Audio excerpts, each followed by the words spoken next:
لا إله إلا الله محمد رسول الله لا إله إلا الله محمد رسول الله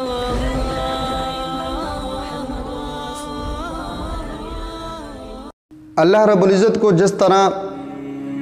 ہمارے محبوب جناب محمد عربی صلی اللہ علیہ وسلم سے پیار ہے،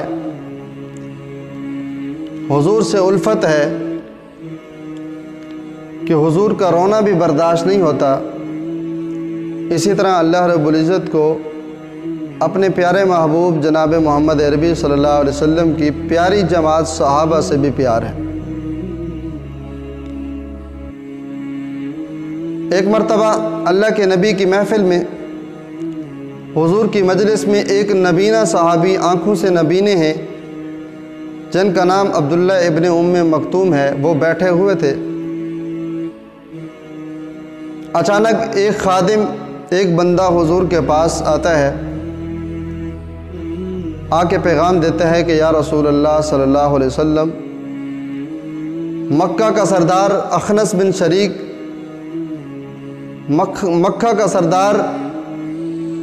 عتبہ، مکہ کا سردار عتیبہ، مکہ کا سردار شیبہ آپ سے ملنا چاہتے ہیں، آپ سے ملاقات کرنا چاہتے ہیں۔ حضور اکرم صلی اللہ علیہ وسلم نے عبداللہ سے فرمایا، عبداللہ ابھی اٹھ جاؤ، میں ان سرداروں سے بات کر لوں، شاید کہ یہ اسلام لے آئیں، اسلام میں داخل ہو جائیں۔ ان کے اسلام میں داخل ہونے کی وجہ سے سارا مکہ اسلام میں داخل ہو جائے گا، یہ بڑے سردار ہیں۔ اللہ کے نبی نے اپنی محفل سے، اپنی مجلس سے اس نبینہ صحابی کو اٹھا دیا۔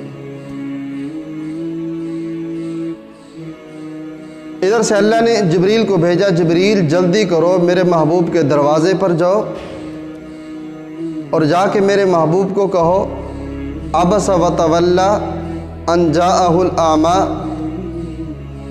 کہ محبوب، اے میرے پیغمبر، آپ کے پاس ایک نبینہ آدمی آیا ہے، آپ کا ایک نبینہ صحابی آیا ہے، آپ نے اس کو اٹھا دیا۔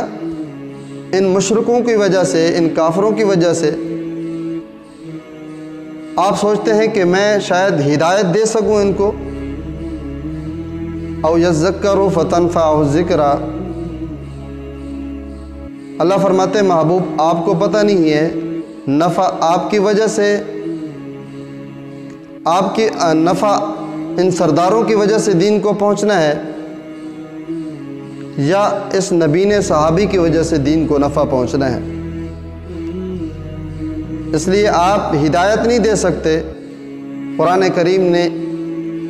ایک حضور کی صفت بیان فرمائی ہے، حریص علیکم بالمؤمنین رؤوف الرحیم، فرمایا میرے محبوب اس بات پہ حریص ہیں، اس بات پہ حرص رکھتے ہیں، لالچ رکھتے ہیں کہ دنیا جہان میں کوئی بندہ ایسا نہ ہو جو میرے ہاتھ پہ اسلام نہ لے آئے، کہ سارے کے سارے مسلمان ہو جائیں، اسلام میں داخل ہو جائیں۔ میرے نبی کی یہ صفت ہے، لیکن حضور کو حق تھا کہ آپ دوسرے لوگوں کو دعوت دے سکتے تھے، لیکن اللہ نے منع فرمایا۔ اور یہ بات بھی ذہن میں رکھیں کہ عبداللہ ابن ام مکتوم صحابی کو اٹھانا یہ کوئی گناہ نہیں تھا، یہ کوئی برائی نہیں تھی، یہ اسلام کے ضابطے کی کوئی مخالفت نہیں تھی،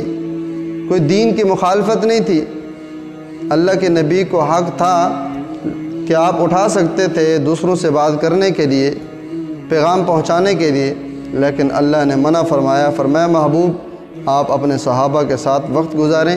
آپ انہی صحابہ کے ساتھ رہیں، انہی کے ساتھ آپ کا اٹھنا ہو، آپ کا انہی کے ساتھ بیٹھنا ہو، آپ کی صبح شام ہر وقت آپ انہی کے ساتھ رہیں۔ Thanks for watching. Don't forget to like, comment, share and subscribe to